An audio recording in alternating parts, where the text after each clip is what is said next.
De hoy voy a enviar al Senado de la República la terna de posible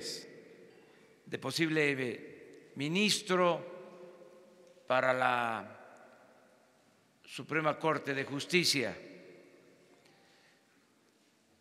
Está vacante el lugar del ministro Cosío y por ley, de conformidad con la Constitución, con el artículo 95 y 96, es una facultad del titular del Ejecutivo presentar una terna al Senado.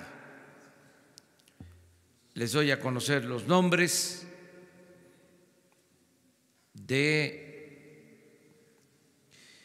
quienes están propuestos. La abogada Loreta Ortiz, ella es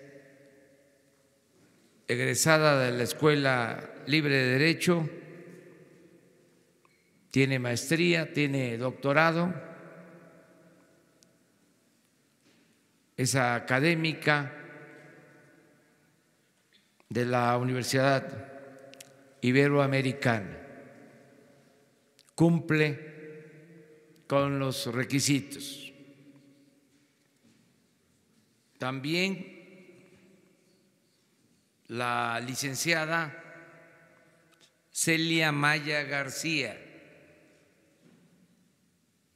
Ella es magistrada del Tribunal Superior de Justicia en el estado de Querétaro. Es egresada de la Universidad Autónoma de Querétaro. Tiene maestría en Derecho Procesal Penal. Inició en el Poder Judicial del estado de Querétaro como juez desde 1979.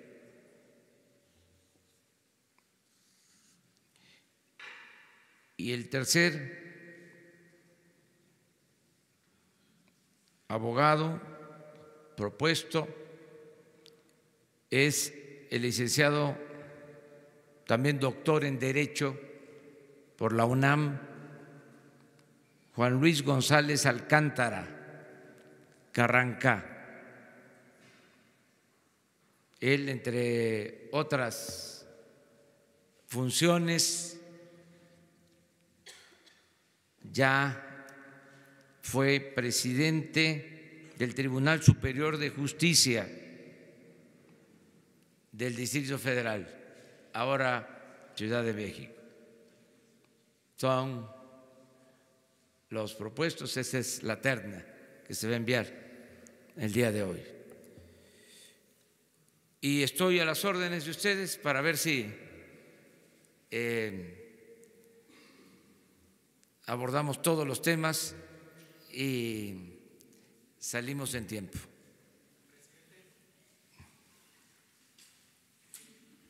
Buenos días, presidente. Rodrigo Muñoz, del canal del Congreso de la Ciudad de México. Mi pregunta es, ayer ya llegó a la Cámara de Diputados y parece que hoy en el Pleno se aprobará la ley de la Fiscalía General, un tema que en lo particular los empresarios, pues incluso ayer que se renombró a Gustavo de Hoyos como presidente de la Coparmex, pues es un tema que no les ha parecido tanto e incluso tienen una iniciativa para que esta sea una fiscalía autónoma. ¿Cómo será este procedimiento? ¿Lo seguirá apoyando usted desde el Ejecutivo? Y bueno, saber su opinión sobre estos, bueno, ya lo dijo, pero sobre estos tres ministros en general.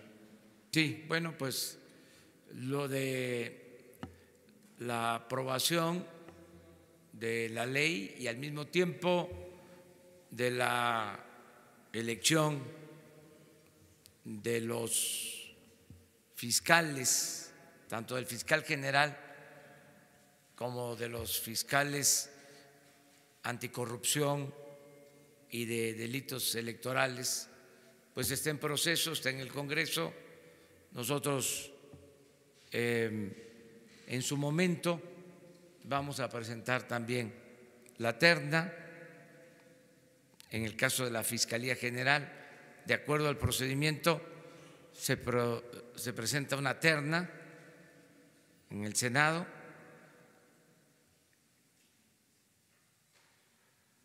cuando corresponda al Ejecutivo,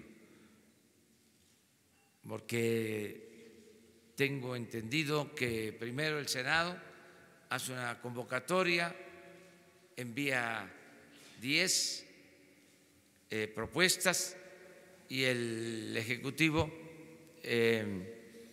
regresa una terna. Ese es el procedimiento en general. Cuando se dé este procedimiento, en lo que a nosotros corresponde, vamos a presentar esa terna. Estamos en espera. Y el fiscal electo, hombre o mujer,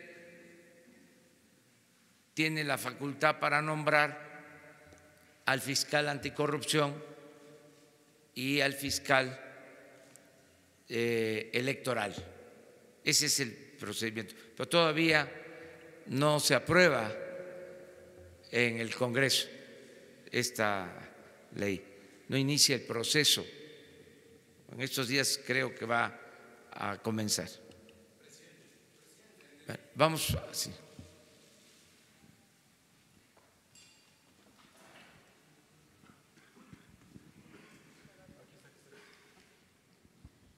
Buenos días, Sara Pablo de Radio Fórmula. Presidente, preguntarle por el tema de los bonos. Ayer un grupo de tenedores de bonos pues decía que no estaba de acuerdo de lo del aeropuerto con esta propuesta que ustedes están haciendo para la recompra.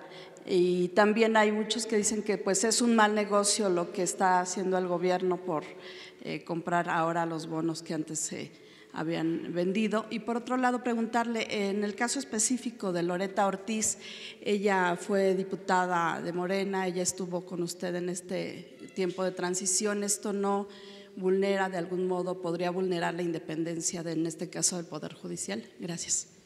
Bueno, en el caso de los bonos es un asunto de Hacienda, ya lo expresé, es el libre mercado. Nosotros vamos a respaldar los compromisos que se tienen con inversionistas. Lo dije desde el principio, vamos a garantizar el pago de esos bonos como gobierno federal. Todas esas inversiones están seguras. Acerca del precio de los bonos, pues eso tiene que ver con el mercado. Y respetamos los cambios que se den en el mercado. La Secretaría de Hacienda es la que se ocupa de este asunto. Acerca de la propuesta de los posibles o del posible nuevo ministro de la Corte, pues eso lo van a decidir los senadores. Yo presento una terna, todos cumplen legalmente, les tengo confianza, por eso los estoy proponiendo. Es gente honesta, son abogados,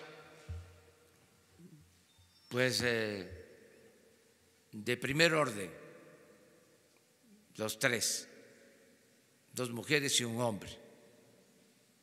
Y los senadores libremente van a decidir. Estamos también en el terreno de lo inédito. Para los que se la pasan diciendo que los respetamos mucho porque ejercen su derecho a disentir y a la pluralidad, pero se la pasan diciendo de que no hay cambios. En este caso, ¿cuál era la costumbre? De años. Iba una terna y de antemano se sabía, porque el poder de los poderes, el Ejecutivo, daba la línea y todo el procedimiento era una faramalla, una farsa. Ahora no. Ahora se envía la terna porque es una facultad del titular del Ejecutivo y decide libremente el Senado. La línea es que no hay línea. Y eso nunca en los tiempos recientes, en la historia moderna, ni modo que era distinto. Entonces, sí, es interesante lo que estamos viviendo. Vamos despacio, aquí, ahorita vamos para allá. Gracias. Julio Ramírez de ADN Político. Le quería preguntar, ADN Político, sobre la denuncia de la unidad financiera que nos informaron ayer. ¿Podría abundar cómo va a ser esta estrategia? Entendemos que podemos decir que es el primer paso para ir sobre las finanzas del crimen organizado, como lo dijo desde la campaña. Y sobre el caso Odebrecht, un tribunal ordenó a la FEPADE que determine si Lozoya cometió delitos o no. ¿Su administración va a colaborar en ese sentido? Bueno, en el caso de el robo de combustibles, vamos a presentarles probablemente la semana próxima todo el plan que se está elaborando para detener el robo de combustible. Acerca de lo de la investigación de Odebrecht, hay instrucciones en lo que a nosotros corresponde de que se den todos los informes y estamos a favor de la transparencia. Lo único que se tiene que cuidar es no dar motivo para que, si la Procuraduría da información, esto sirva a los implicados como prueba de que no se está siguiendo el proceso debido. Pero esto lo tiene que resolver la Fiscalía. En todo aquello que no afecte el que se haga justicia, debe de haber transparencia por completo. Es un asunto nada más de carácter legal, pero no somos tapadera de nadie.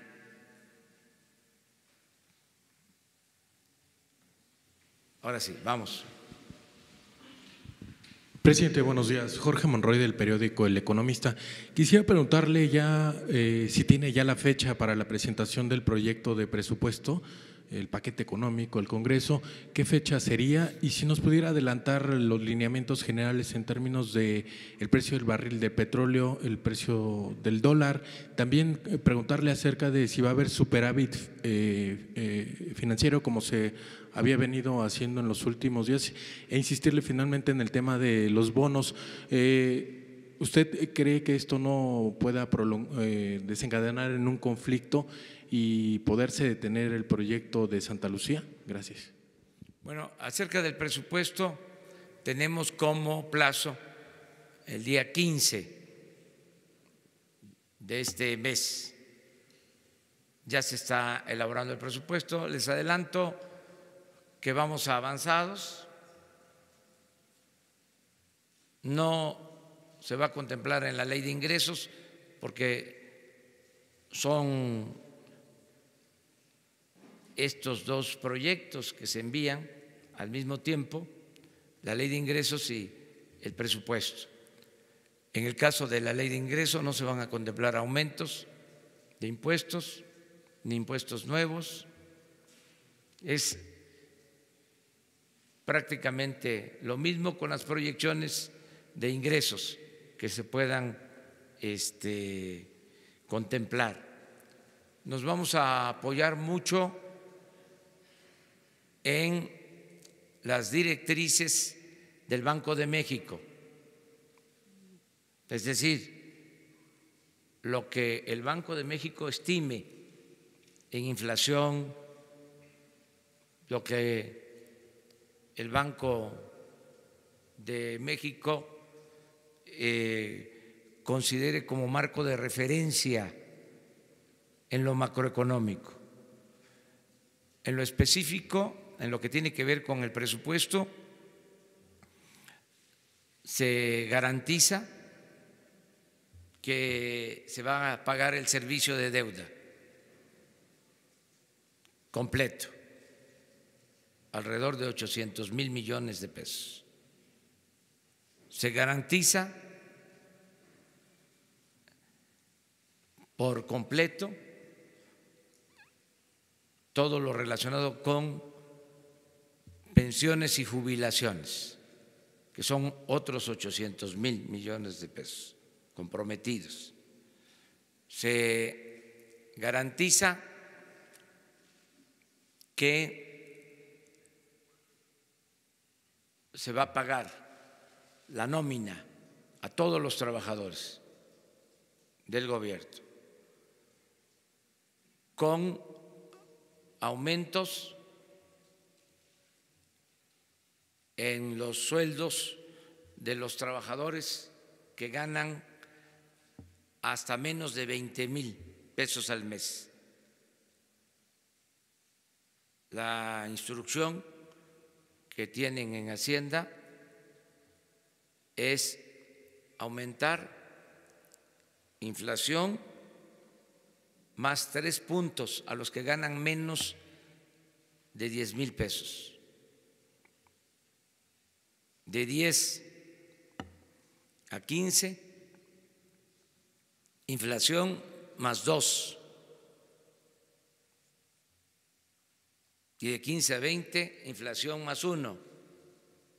En ningún caso los aumentos van a estar abajo de la inflación. Solo se reducen los sueldos de conformidad con el artículo 127 de la Constitución de los altos funcionarios públicos.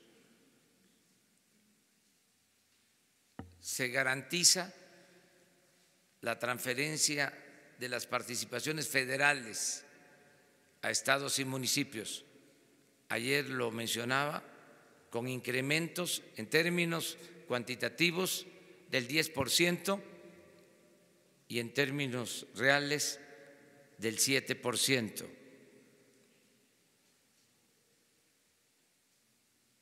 Vamos a mantener el mismo presupuesto de inversión, un poco más de 600,000 millones de pesos. Se va a reducir el gasto de operación del gobierno por el plan de austeridad, porque vamos a tener más inversión en proyectos productivos para la creación de empleos y se va a financiar todo el programa de bienestar, el de la contratación de jóvenes como aprendices. Se van a otorgar alrededor de 10 millones de becas a estudiantes en todos los niveles de escolaridad.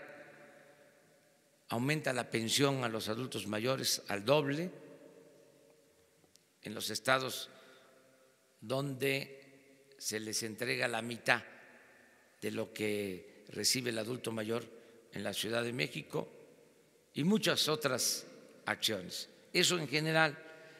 Lo relacionado con los bonos ya lo expuse y seguramente la Secretaría de Hacienda les va a dar información sobre esto.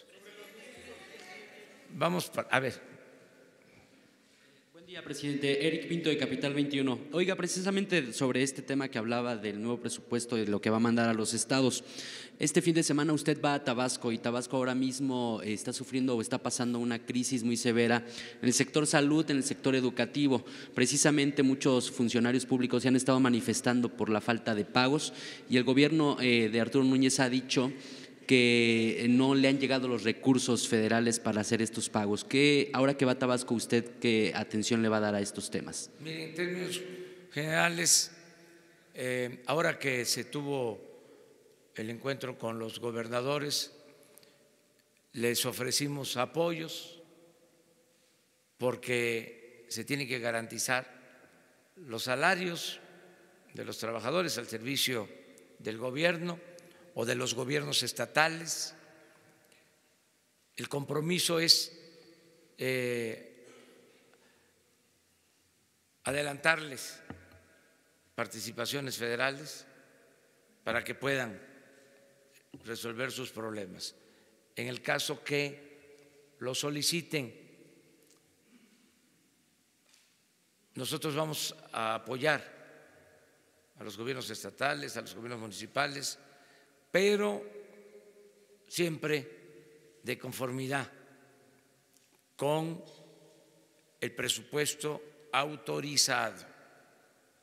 No va a haber manejo discrecional del presupuesto. No se van a entregar partidas adicionales. Ya no van a haber moches en el presupuesto. No va a haber influyentismo. No se van a llegar a acuerdos políticos para entregar presupuesto. Eso también va a quedar en el pasado. Eso también se va a ir al basurero de la historia.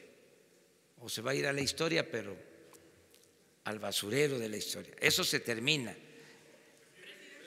Pero quiero dejar de manifiesto que estamos considerando apoyar de esa forma para que se le pague a los trabajadores.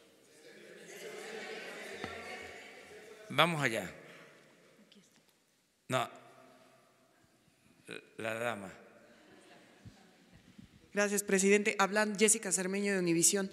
Hablando de lo que decía del presupuesto y los sueldos, la Suprema Corte de Justicia ya dijo que va a definir los criterios con los que se van a resolver todos los amparos que están en el Poder Judicial de la gente que se está negando a que le bajen el sueldo y que ya se protegió judicialmente. ¿Ustedes tienen contemplados el dinero que tienen que recibir estos empleados? Porque el procedimiento de amparo, a todos ya les dieron suspensión temporal, entonces a ellos no se les puede aplicar la ley. a los que tienen estos amparos, hasta que no resuelva la Corte estos criterios. Entonces, dentro del presupuesto, ustedes tienen contemplado el dinero que le tienen que dar con los mismos sueldos a estos funcionarios. Y la segunda es, ¿cuál es el plan B que tiene el gobierno mexicano ante la posibilidad de que la Suprema Corte termine invalidando la ley de remuneraciones? Porque pues ya existe esa posibilidad. Gracias. Pues hay que esperar el resultado legal. Yo les explico en términos generales cuál es el procedimiento en cuanto a la integración del presupuesto. Como somos poderes autónomos, independientes, nosotros elaboramos el presupuesto del gobierno federal, del Ejecutivo Federal, y recibimos las propuestas del Poder Judicial y del Poder Legislativo, incluso también de otros organismos autónomos. Y nosotros, por ley, tenemos que enviar así a la Cámara de Diputados el presupuesto. Nosotros no podemos reducir el presupuesto ni modificar el presupuesto del Poder Judicial, ni del Poder Legislativo, ni de organismos autónomos. Esto lo puede hacer el Congreso y en particular la Cámara de Diputados, porque es facultad exclusiva de la Cámara de Diputados la aprobación del presupuesto. La aprobación del presupuesto no tiene que ver con la Cámara de Senadores, la ley de ingresos sí. Entonces, nosotros lo que vamos a hacer es presentar el presupuesto del Poder Judicial, en este caso, como ellos lo van a enviar, y se va a presentar en general al Congreso. Siempre se busca articularlo de manera que se puedan garantizar los compromisos fundamentales, siempre. Y va a ser la Cámara de Diputados la que va a decidir en definitiva. Nosotros vamos a apoyarnos en lo que corresponde al Poder Ejecutivo, en la ley y de manera especial en la aplicación del artículo 127 de la Constitución, que establece, entre otras cosas, que ningún funcionario puede ganar más que el presidente de la República. Yo creo que voy a ganar como 108, 110 mil pesos mensuales y de ahí para abajo. Y esa es la inconformidad que existe, porque hay muchos funcionarios de arriba en el Poder Judicial y también en el Poder Ejecutivo, y los había también en el Poder Legislativo, que estaban hasta 2, 3, 4 veces arriba de este tope. Aclaro que no solo sueldo, porque se establecía un sueldo y además habían compensaciones, bonos y otras prebendas que en conjunto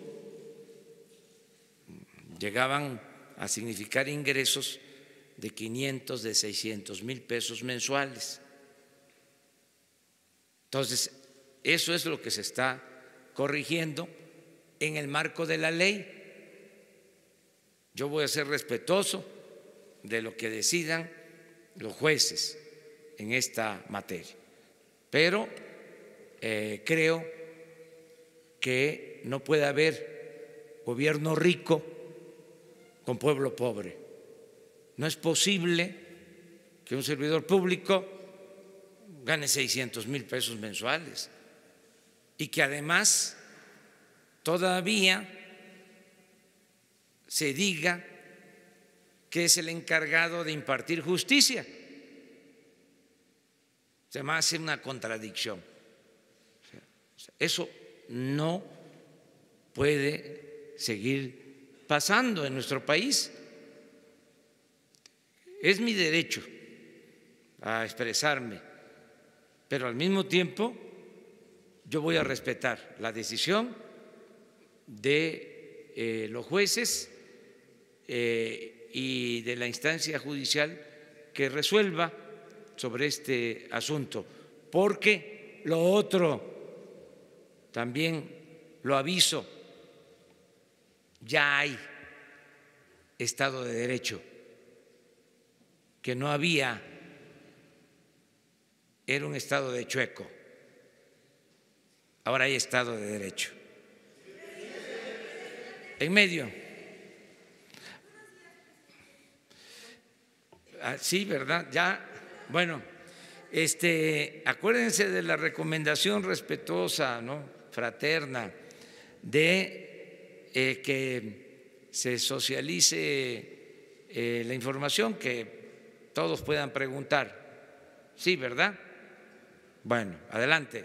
Buenos días, presidente.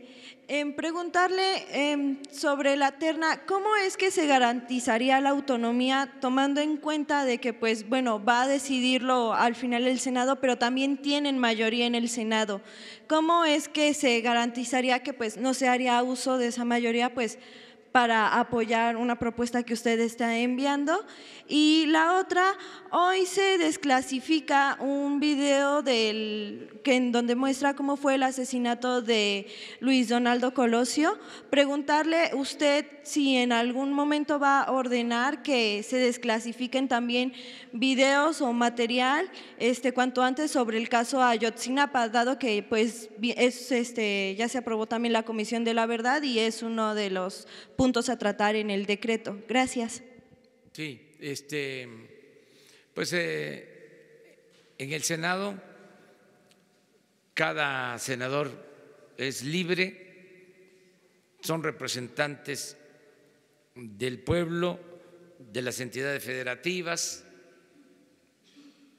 y ellos van a decidir bajo palabra de decir verdad. No hay línea, no vamos a mentir, no vamos a robar, no vamos a traicionar al pueblo. Entonces se envía la terna. Si existía la mala costumbre, porque nos estamos enfrentando a eso, como estamos en el terreno de lo inédito, hay muchos que dicen, ¿será?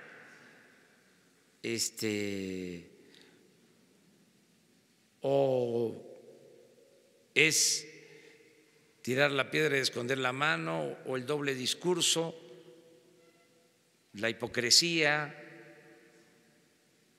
Nada de eso. Se termina la politiquería. Ya el poder ejecutivo no es el poder de los poderes. Entonces hay libertad completa, no hay tutelaje, no hay línea, no hay indicación. Y los que todavía lo duden, pues que se vayan acostumbrando. Acerca de la información sobre el asesinato de Luis Donaldo Colosio, no tengo los elementos. Cuando yo tenga toda la información, yo respondo sobre esto. Sí les puedo decir en el caso de Ayotzinapa que se va a crear la comisión y tienen todo el apoyo. No se va a ocultar absolutamente nada. La comisión va a tener toda la información hasta llegar a la verdad.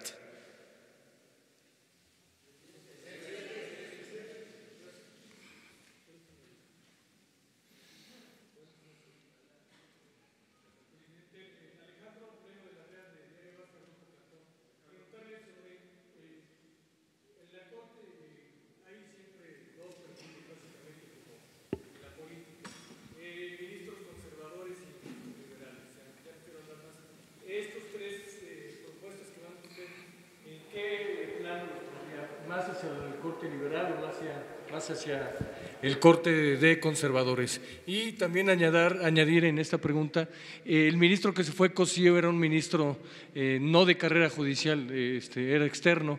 En las propuestas que hacen yo no veo ninguno de carrera judicial a lo mejor local, pero no en el marco federal. ¿Se tomó esto como criterio, como si fuese una cuota para un ministro externo?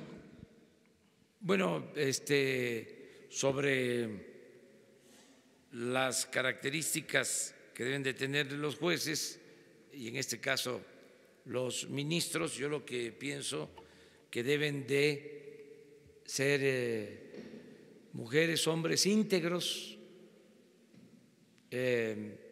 verdaderos jueces que actúen con absoluta libertad, que no acepten consigna de nadie,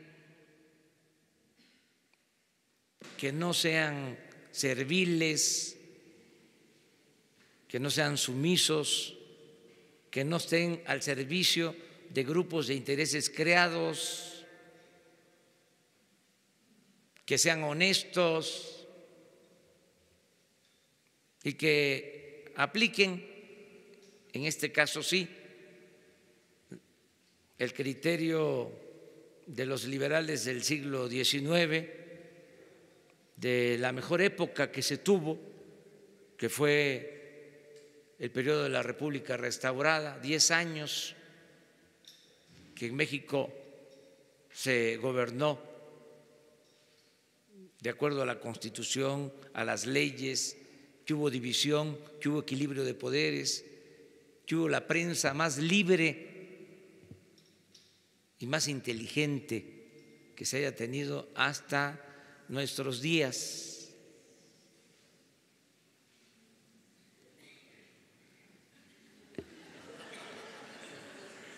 Entonces, ¿cuál es esa máxima? Al margen de la ley nada, por encima de la ley nadie. Bueno, puedo argumentar más sobre lo de la República restaurada en cuanto a los medios. Es la época de Zarco, de Zamacona, es la época del nigromante, es la época de los grandes periodistas. Todo eso se apagó después con el porfiriato, se sometió a los medios.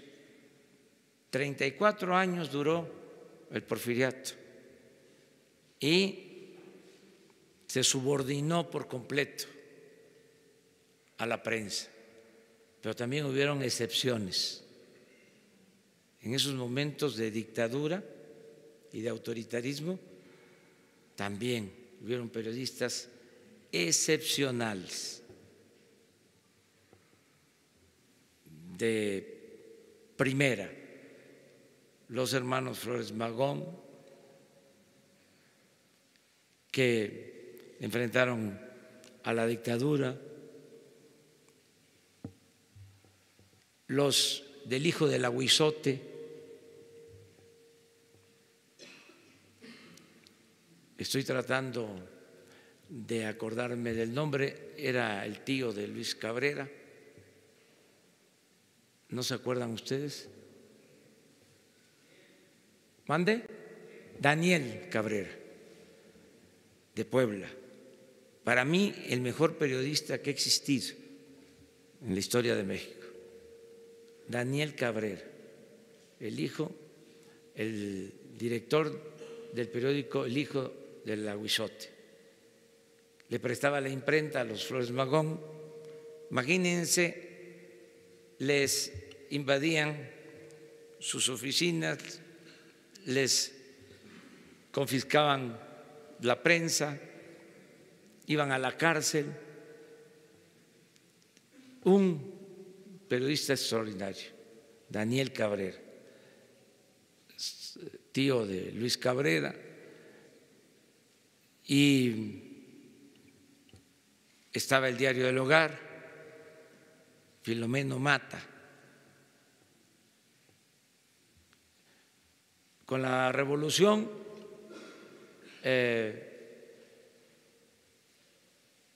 floreció la prensa independiente, se volvió a apagar la prensa, se sometió, además se volvieron abyectos muchos periodistas, escritores, cuando Victoriano Huerta.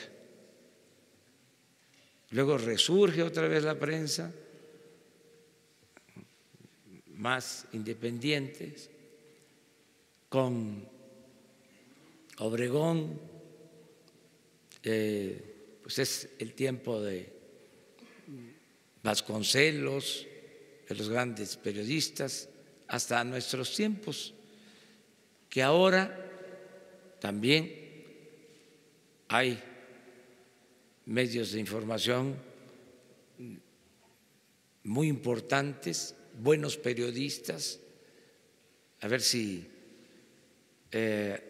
ahora entre todos nos ponemos de acuerdo para hacer un reconocimiento a los buenos periodistas, pero sin consigna, sin censura, a los que hacen buenas investigaciones, que en vez de ser censurados, perseguidos, sean premiados. Eso lo podemos hacer de manera colectiva. Sería muy bueno esto, y ya ahí cierro el paréntesis. Pero es un buen tema, un buen tema. Ya lo dije,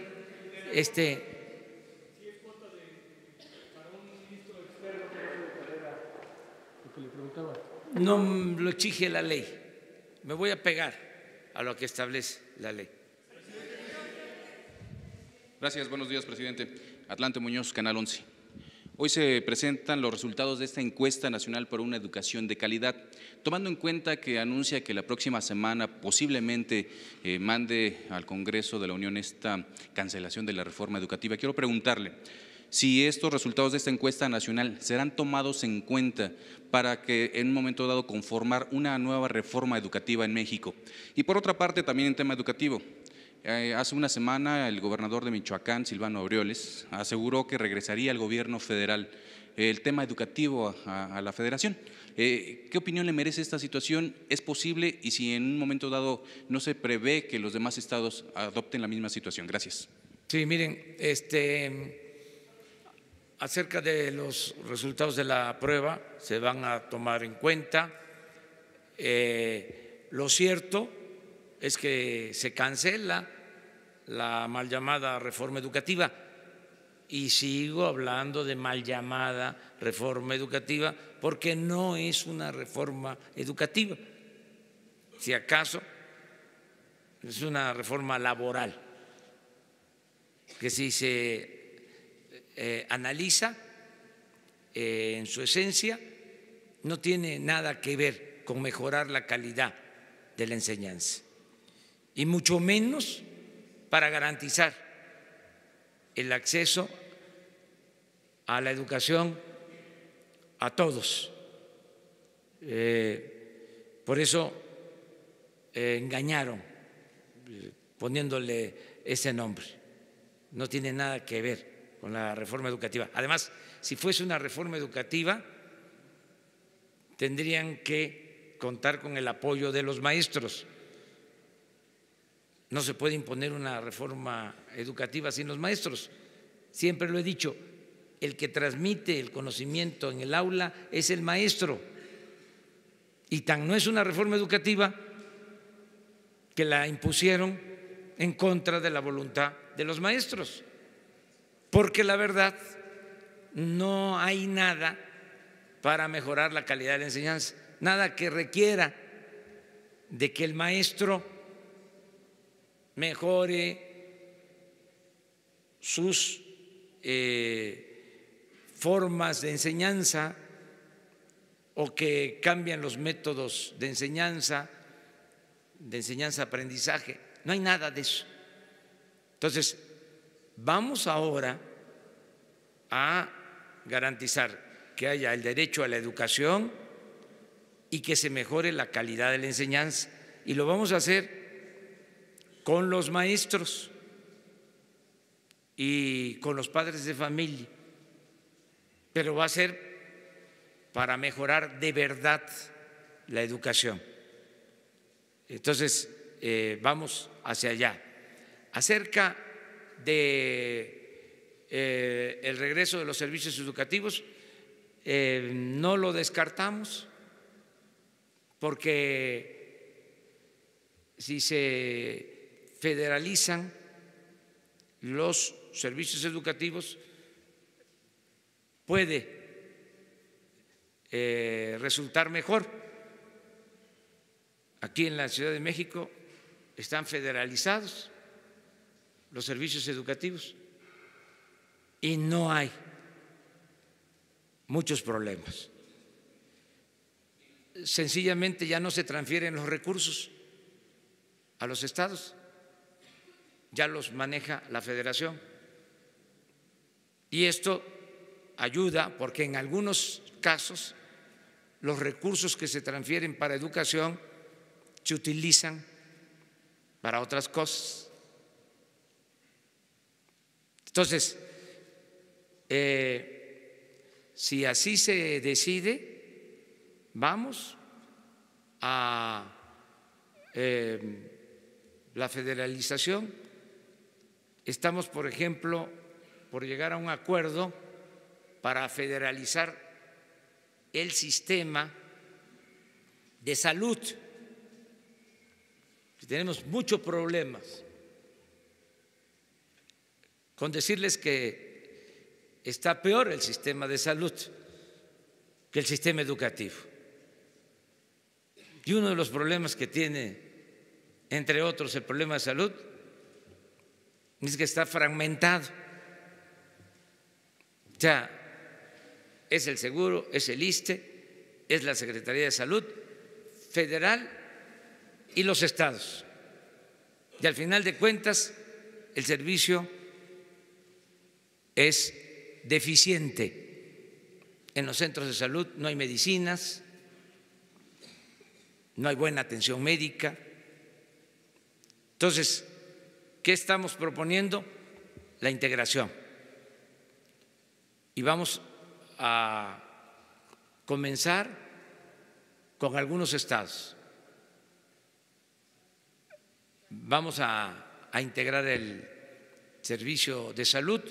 Es un proceso que va a concluir con el compromiso de que va a haber atención médica y medicamentos gratuitos en el país.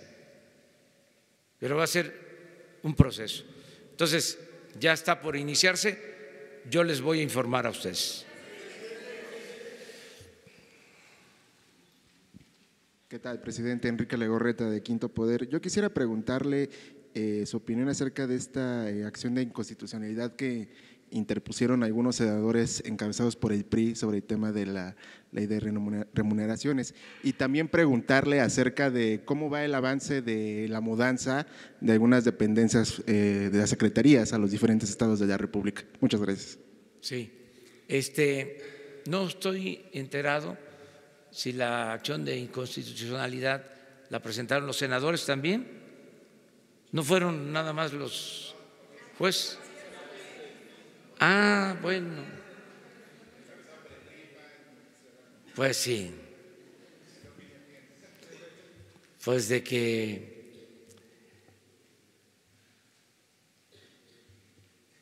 se quieren seguir rayando. No, están en su derecho, y que la instancia correspondiente resuelva. Bueno, lo de las secretarías es un compromiso, lo reafirmé en el Zócalo, va a ser un proceso no obligatorio, va a ser voluntario, porque si no van a empezar a hacer manifestaciones de algo que no se va a llevar a cabo sin acuerdo, sin consulta, sin la voluntad de los trabajadores. No es una ley, un decreto para trasladar las secretarías y que vean los trabajadores cómo le hacen, porque si no se mudan, si no se van al estado en donde va a estar la secretaría, se quedarían sin empleo. No, eso no. Además, quiero comentarles algo que es importante para que se sepa. Como no van a haber ya delegaciones del gobierno federal en los estados, solo una, y habían hasta 60, 80. Si un candidato de un partido no ganaba, se le mandaba de delegado del ISSSTE. Por poner un ejemplo, o a cualquier otra dependencia. Entonces ya no va a existir eso. Entonces, un delegado, y se respeta a los trabajadores de base de todas las delegaciones de los gobiernos, del gobierno federal. Todos los trabajadores del gobierno federal de base y sindicalizados tienen garantizado su trabajo. Nada más es arriba. Entonces, en el proceso de descentralización, se va la Secretaría de Energía a Tabasco, pues allá va a haber muchos trabajadores de otras dependencias. Puede ser que el gobierno federal en Tabasco tenga alrededor de 3,000, 4,000 trabajadores. Entonces, es un proceso de cambio de una secretaría a otra con los mismos derechos. Se va la Secretaría de Medio Ambiente a Yucatán, allá también deben haber 3,000 trabajadores de base sindicalizados. Entonces, no es tan necesario el que se vayan de la Ciudad de México. Se va a turismo a Quintana Roo, lo mismo. Hay 2,000, 3,000 trabajadores del gobierno federal. Entonces, que van a trabajar ahí mismo, solo que tendrían otra secretaría, otra función, y de todas maneras va a ser un proceso voluntario. Nosotros no vamos a imponer nada, nada por la fuerza, todo por la razón y el derecho. Y en el caso que se requiera de que se trasladen trabajadores de la Ciudad de México a los estados, pues se le tiene que garantizar que el trabajador tenga escuelas para sus hijos, vivienda, que tenga posibilidad de mejorar, que sea atractivo también el que haya el traslado. Pero todo esto es, insisto, un proceso. ¿Les parece 3 más? ¿no? Muchas gracias. Buenos días. Naja Catán, subdirectora de Bloomberg News en México. Presidente, ha criticado mucho a la reforma energética, recientemente diciendo que es un desastre, un ejemplo de desastre del neoliberalismo. ¿Por qué no busca cancelarlo?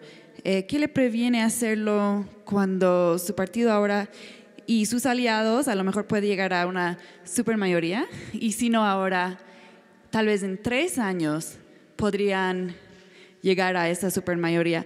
¿Qué le impide hablar sobre esa posibilidad?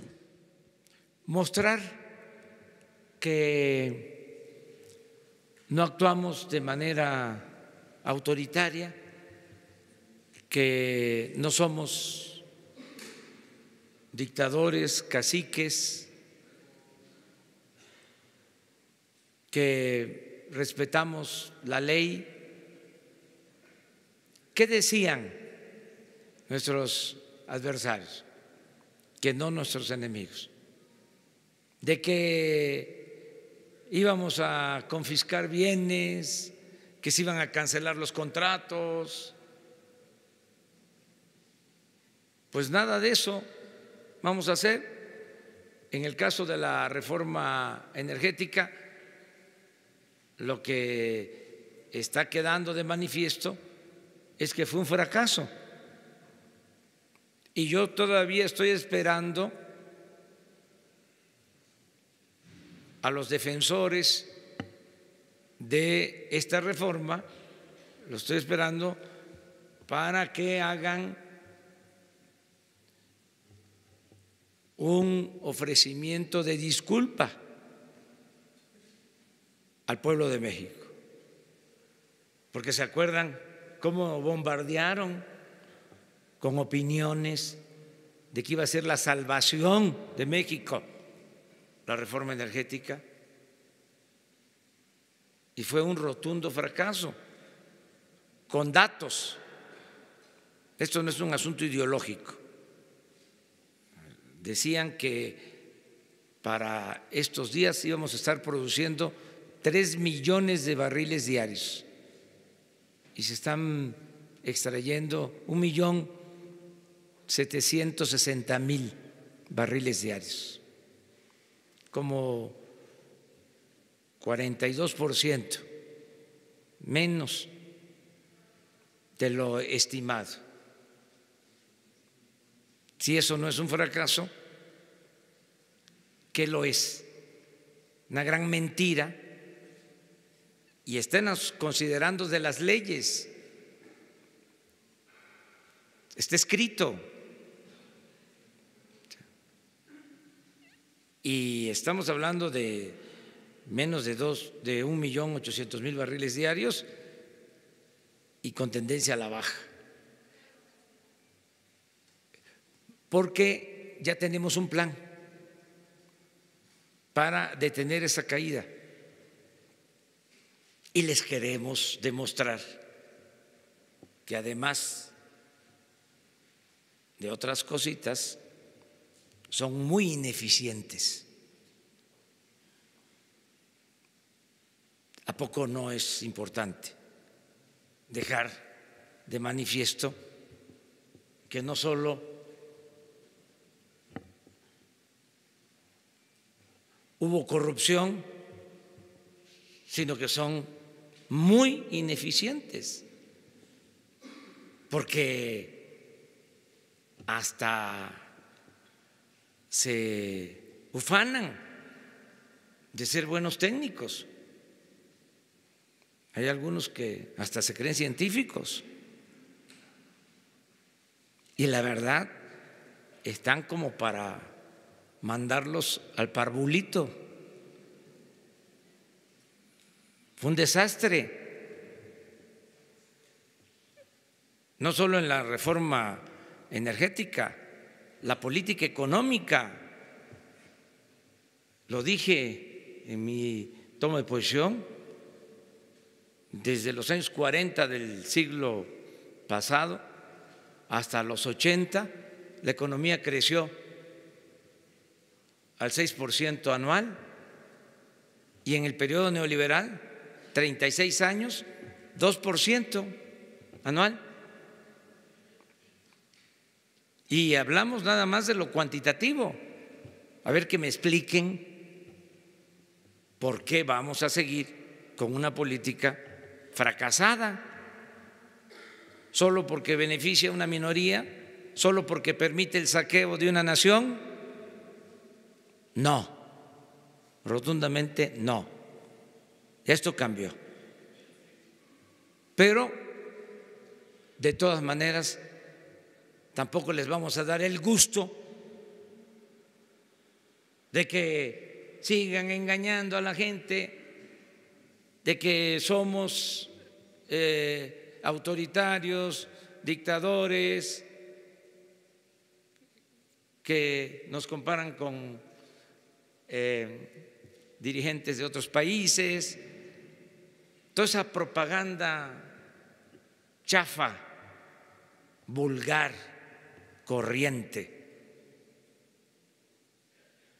Afortunadamente ya la gente en el país ya dijo basta, hay un despertar ciudadano, los medios de información convencionales están informando con mucha objetividad, con mucho profesionalismo y existen las benditas redes sociales.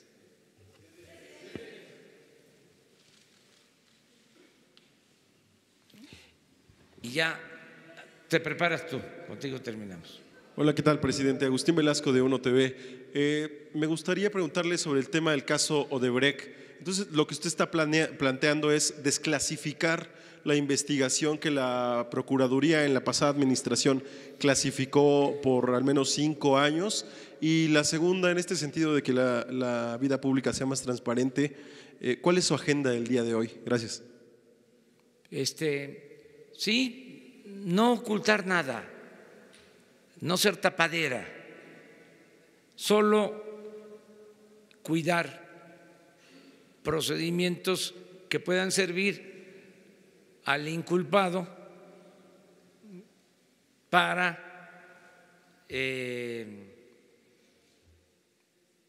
presentar pruebas y ser absuelto. Ya saben ustedes que hay una serie de procedimientos legales, entonces hay que ser cuidadosos, nada más de eso. Pero todo aquello que no tenga alguna limitante judicial se tiene que transparentar, como la agenda, por ejemplo. Hoy voy a atender a los integrantes del gabinete, tengo trabajo desde ahora, mi agenda consiste en ver temas de… Hoy tengo, por ejemplo, acuerdo con el secretario de Educación y con otros secretarios. Al rato les doy exactamente la agenda para que ustedes la tengan sin problema. En una hora, Daniel, le entrega la agenda de hoy. Mañana les adelanto a todos, mañana les adelanto que vamos a ir se lleva a cabo la reunión de gabinete a las 6, a las 7 aquí nos vemos y salimos a el norte de Nayarit mañana. Y el sábado vamos a Chiapas. Vamos a tener 2 actos el sábado. Vamos a asistir a la toma de protesta de Rutilio Escandón, próximo gobernador de Chiapas. Esto es pasado mañana, sábado. Y en la tarde, esto es importante, en la presa de Malpaso, en Raudales, Chiapas, en la presa, se va a presentar el programa para la producción de energía eléctrica en el país. O sea que vamos al mediodía a estar en el acto de toma de protesta y luego por la tarde vamos a Malpaso, Chiapas. Los interesados en temas económicos, financieros, temas de desarrollo, va a ser importante que conozcan el plan en materia de generación de energía eléctrica que se va a llevar a la práctica. Eso el sábado. Y el domingo vamos a conocer todo el plan para la refinación de petróleo, desde la rehabilitación de las refinerías hasta la construcción de la nueva refinería en Dos Bocas, Paraíso, Tabasco. El domingo vamos a ir a Dos Bocas, Paraíso, Tabasco, donde se va a construir la nueva refinería y ahí se va a presentar todo el plan de refinación. La semana próxima vamos a hacer lo mismo, vamos a estar aquí de lunes a viernes y terminando la reunión del viernes vamos a gira, vamos de nuevo al sureste, pero a tratar otros temas. Vamos a salud, a tratar el tema de salud precisamente en Yucatán. Vamos a Ciudad del Carmen para el inicio de la perforación de pozos petroleros, para dar a conocer el plan sobre extracción de petróleo que ya inició y vamos a iniciar el proyecto del Tren Maya, esto en Palenque el domingo, de este domingo en 8. Entonces ya les adelanto todo esto. No, sábado y domingo sí va a haber, pero a donde nos acompañe, ¿sí? Va a haber información. Diario, sí, sin ningún problema. Muchas gracias.